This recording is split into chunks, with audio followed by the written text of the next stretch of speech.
നമസ്കാരം, എല്ലാവർക്കും സ്വാഗതം. ഇന്നത്തെ ഡെയിലി അപ്ഡേറ്റ്സിലേക്ക്. ഇന്ന് 2026 മാർച്ച് മാസം 22-ാം തീയതി ഞായറാഴ്ച. ഇന്നത്തെ പ്രധാനപ്പെട്ട വാർത്താ അപ്ഡേറ്റുകളും നാളെയും വരും ദിവസങ്ങളിൽ നിങ്ങളെല്ലാവരും അറിഞ്ഞിരിക്കേണ്ട, ശ്രദ്ധിക്കേണ്ട വളരെ പ്രധാനപ്പെട്ട അറിയിപ്പുകൾ, അപ്ഡേറ്റുകളൊക്കെയാണ് ഡെയിലി അപ്ഡേറ്റ്സിൽ നിങ്ങളുമായിട്ട് ഷെയർ ചെയ്യുന്നത്. സോ എല്ലാ പ്രേക്ഷകരും പൂർണ്ണമായിട്ട് ഈ അപ്ഡേറ്റുകൾ ശ്രദ്ധിക്കുക. എല്ലാവരും വീഡിയോ ഒന്ന് ലൈക്ക് ചെയ്ത് എല്ലാ പ്രേക്ഷകരിലേക്ക് മറക്കാതെ ഒന്ന് ഷെയർ ചെയ്ത് കൂടി എത്തിക്കുക.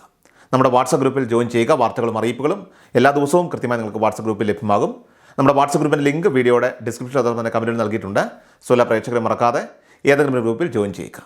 ഏറ്റവും ആദ്യത്തെ പ്രധാനപ്പെട്ട വാർത്താ അപ്ഡേറ്റ്, വോട്ടർ പട്ടികയിൽ പേരുണ്ടോ എന്ന് പരിശോധിക്കാനായിട്ട് തെരഞ്ഞെടുപ്പ് കമ്മീഷൻ ഒരുക്കിയിട്ടുള്ള ഔദ്യോഗിക സംവിധാനങ്ങളൊക്കെ തന്നെ പൊതുജനങ്ങൾക്ക് ലളിതമായിട്ട് ഉപയോഗിക്കാവുന്നതാണ്. വോട്ടർ പട്ടികയിൽ പേരുണ്ടെങ്കിൽ മാത്രമേ നിയമസഭാ തെരഞ്ഞെടുപ്പിൽ വോട്ട് രേഖപ്പെടുത്താനായിട്ട് സാധിക്കൂ എന്നതിനാൽ തന്നെ ഇത് വളരെ പ്രധാനമാണ്. വോട്ടർ ഹെൽപ്പ് ലൈൻ നമ്പറായിട്ടുള്ള 1950 STD കോഡ് ചേർത്ത് വിളിച്ചാൽ വോട്ടർ ID കാർഡ് നമ്പർ നൽകി വിവരങ്ങൾ അറിയാൻ സാധിക്കും.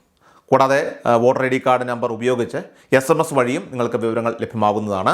ഇതിനായിട്ട് ECI എന്ന് ടൈപ്പ് ചെയ്ത് സ്പേസ് ഇട്ട ശേഷം വോട്ടർ ID കാർഡിലെ അക്കങ്ങൾ ചേർത്ത് 1950 എന്ന നമ്പറിലേക്ക് സന്ദേശം അയച്ചാൽ മതിയാകും.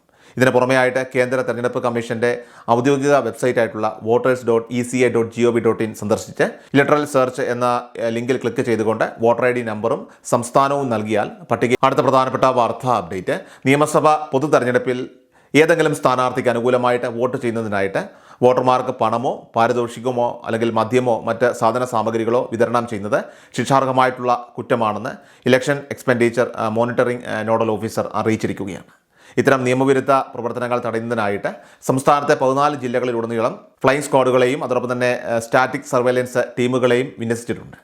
അനധികൃതമായിട്ട് പണമോ മറ്റ് സാമഗ്രികളോ കടത്തുന്നത് തടയാനായിട്ട് നടത്തുന്ന വാഹന പരിശോധനയോടെ പൊതുജനങ്ങളെല്ലാവരും തന്നെ പൂർണ്ണമായിട്ട് സഹകരിക്കണമെന്നും കൃത്യമായ രേഖകളില്ലാതെ 50,000 രൂപയിൽ കൂടുതൽ തുക കൈവശം വെച്ച് യാത്ര ചെയ്യരുതെന്നും ആവശ്യമായ രേഖകൾ എപ്പോഴും കയ്യിൽ കരുതണമെന്നും നോഡൽ ഓഫീസർ വ്യക്തമാക്കിയിട്ടുണ്ട്. അടുത്ത പ്രധാനപ്പെട്ട വാർത്താ അപ്ഡേറ്റ്, രാജ്യത്ത് പുതിയ പാൻ കാർഡിന് അപേക്ഷിക്കുന്നവർക്കായിട്ട് 2026 ഏപ്രിൽ 1 മുതൽ കൂടുതൽ കർശനമായിട്ടുള്ള നിയമങ്ങൾ നിലവിൽ വരികയാണ്. നിലവിൽ ആധാർ കാർഡ് മാത്രം ഉപയോഗിച്ച് പാൻ കാർഡിന് അപേക്ഷിക്കാനുള്ള സൗകര്യമുണ്ടെങ്കിലും ഈ ലളിതമായിട്ടുള്ള പ്രക്രിയ അത് മാർച്ച് 31 അവസാനിക്കുകയാണ്. ഏപ്രിൽ 1 മുതൽ പുതിയ അപേക്ഷകർ ആധാർ കാർഡിനൊപ്പം തന്നെ ജനനത്തീയതി തെളിയിക്കുന്ന അധിക ഔദ്യോഗിക രേഖകൾ കൂടി നിങ്ങൾ സമർപ്പിക്കേണ്ടി വരുമെന്നാണ് കേന്ദ്ര സർക്കാർ വൃത്തങ്ങൾ ഇപ്പോൾ സൂചിപ്പിക്കുന്നത്. വോട്ടർ ID, പാസ്പോർട്ട് അല്ലെങ്കിൽ ഡ്രൈവിംഗ് ലൈസൻസ് തുടങ്ങിയവ ഇതിനായിട്ട് ഉപയോഗിക്കാം. സങ്കീർണമായിട്ടുള്ള പുതിയ നടപടിക്രമങ്ങളൊക്കെ തന്നെ ഒഴിവാക്കുന്നതിനായിട്ട് സമയപരിധി അവസാനിക്കുന്നതിന് മുൻപ് തന്നെ, അതായത് മാർച്ച് 31 തന്നെ അപേക്ഷകൾ പൂർത്തിയാക്കാൻ അധികൃതർ നിർദ്ദേശിക്കുന്നുണ്ട്. അടുത്ത പ്രധാനപ്പെട്ട വാർത്താ അപ്ഡേറ്റ്, ഈ മാർച്ച് മാസം കെട്ടിട നിർമ്മാണ തൊഴിലാളികൾക്ക് വലിയൊരു ആശ്വാസ വാർത്തയാണ് പുറത്തു വരുന്നത്. നിർമ്മാണ തൊഴിലാളി ക്ഷേമനിധി ബോർഡിൽ നിന്നും ലഭിക്കുന്ന വിവരങ്ങൾ പ്രകാരം തൊഴിലാളികളുടെ നീണ്ട നാളത്തെ കാത്തിരിപ്പിന് വിരാമം വിട്ടുകൊണ്ട് കുടിശ്ശിക വിതരണം ഉടൻ ആരംഭിക്കുകയാണ്. ഏകദേശം 18 മാസത്തെ കുടിശ്ശികയിൽ പകുതിയോളമാണ് ഇപ്പോൾ വിതരണം ചെയ്യാനായിട്ട് തീരുമാനിച്ചിരിക്കുന്നത്. അതായത് ഒരാൾക്ക് ശരാശരി 10,000 രൂപ മുതൽ 15,000 രൂപയ്ക്ക് മുകളിൽ വരെ തുക ഈ മാസം അവസാനത്തോടെ ലഭിക്കാനുള്ള സാധ്യതയുണ്ട്. വിതരണത്തിന്റെ കൃത്യമായിട്ടുള്ള തീയതി ഔദ്യോഗികമായിട്ട് പ്രഖ്യാപിച്ചിട്ടില്ലെങ്കിലും കുറഞ്ഞത് 8 ഗഡുക്കളെങ്കിലും നമുക്ക് ഈ ഘട്ടത്തിൽ ലഭിക്കുമെന്നാണ് നിലവിൽ ഇപ്പോൾ ലഭിക്കുന്ന സൂചന. അടുത്ത പ്രധാനപ്പെട്ട വാർത്താ അപ്ഡേറ്റ്, സർക്കാരിൻ്റെ സ്ത്രീ സുരക്ഷാ പെൻഷൻ പദ്ധതിയുടെ കഴിഞ്ഞ 2 ഗഡുക്കളുടെ വിതരണം ഇപ്പോൾ ആരംഭിച്ചിരിക്കുകയാണ്. ഫെബ്രുവരി മാസത്തെ വിതരണം ലഭിച്ചവർക്ക് ഇപ്പോൾ മാർച്ച് മാസത്തെ 1 ഗഡു മാത്രമായിരിക്കും ലഭിക്കുക. എന്നാൽ ഫെബ്രുവരിയിലെയും അതോടൊപ്പം തന്നെ മാർച്ചിലെയും തുക ലഭിക്കാനുള്ള ഗുണഭോക്താക്കൾക്ക് പ്രതിമാസം 1000 രൂപ വീതം 2 ഗഡുക്കളായിട്ട് 2000 രൂപ അക്കൗണ്ടിലേക്ക് എത്തുന്നതാണ്. ഇതിന് പുറമെയായിട്ട് സംസ്ഥാനത്തെ ക്ഷേമ പെൻഷൻ വിതരണവും അടുത്ത ആഴ്ചയോടൊക്കെ തന്നെ ആരംഭിക്കാൻ സർക്കാരിൻ്റെ തീരുമാനം വന്നിട്ടുണ്ട്. ആദ്യഘട്ടത്തിൽ മാർച്ച് മാസത്തെ ധനസഹായവും തുടർന്ന് ഈസ്റ്റർ വിഷു പ്രമാണിച്ചുകൊണ്ട് 1 ഗഡു പെൻഷൻ അത് മുൻകൂറായിട്ട് വിതരണം ചെയ്യുന്നതാണ്.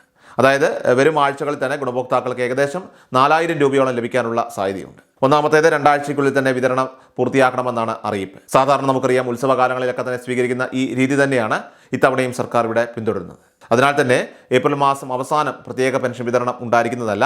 അതുപോലെ ക്ഷേമനിധി ബോർഡ് വഴിയും സാമൂഹിക സുരക്ഷാ പെൻഷൻ സ്കീം വഴിയും ഒക്കെ തന്നെ ആനുകൂല്യം കൈപ്പറ്റുന്ന 63 ലക്ഷത്തോളം വരുന്ന ആളുകൾ ഇക്കാര്യങ്ങൾ പ്രത്യേകം ശ്രദ്ധിക്കേണ്ടതാണ്. കൂടാതെ കെട്ടിട നിർമ്മാണ തൊഴിലാളി ക്ഷേമനിധി ബോർഡിലെ കാര്യം ആദ്യമേ തന്നെ സൂചിപ്പിച്ചിരുന്നു.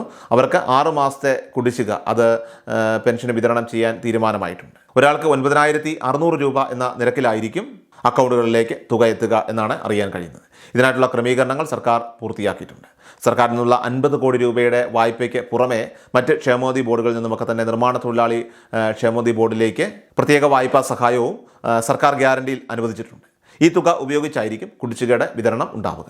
ബാക്കിയുള്ള തുക കൂടി വൈകാതെ തന്നെ നൽകുമെന്നും അധികൃതർ ഇപ്പോൾ അറിയിച്ചിട്ടുണ്ട്. അടുത്ത പ്രധാനപ്പെട്ട വാർത്താ അപ്ഡേറ്റ്, വിഷു, ഈസ്റ്റർ എന്നീ ആഘോഷങ്ങളോടനുബന്ധിച്ചുകൊണ്ട് സപ്ലൈകോ വഴി ആകർഷകമായിട്ടുള്ള ആനുകൂല്യങ്ങളാണ് പൊതുജനങ്ങൾക്ക് ലഭ്യമാകുന്നത്. ഇതോടൊപ്പം തന്നെ റേഷൻ കടകൾ വഴിയുള്ള മാർച്ച് മാസത്തിലെ വിതരണവും സജീവമായിട്ട് തുടരുന്നു. ഇതിലേറ്റവും പ്രധാനപ്പെട്ട അറിയിപ്പ് അത് സപ്ലൈകോ വഴി വിതരണം ചെയ്യുന്ന വിഷു കിറ്റിനെ സംബന്ധിച്ച പ്രത്യേക അറിയിപ്പാണ്.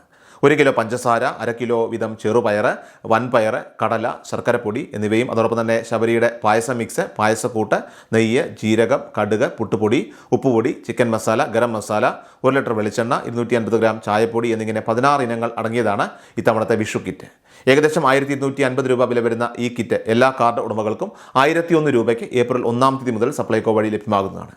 കൂടാതെ സപ്ലൈകോയിൽ നിന്ന് 1000 രൂപയുടെ സബ്സിഡി ഇതര സാധനങ്ങൾ വാങ്ങുന്നവർക്കായിട്ട് വിഷു കൈനീട്ടം എന്ന പേരിൽ സവിശേഷമായിട്ടുള്ള ഒരു കൂപ്പൺ പദ്ധതിയും ഒരുക്കിയിട്ടുണ്ട്.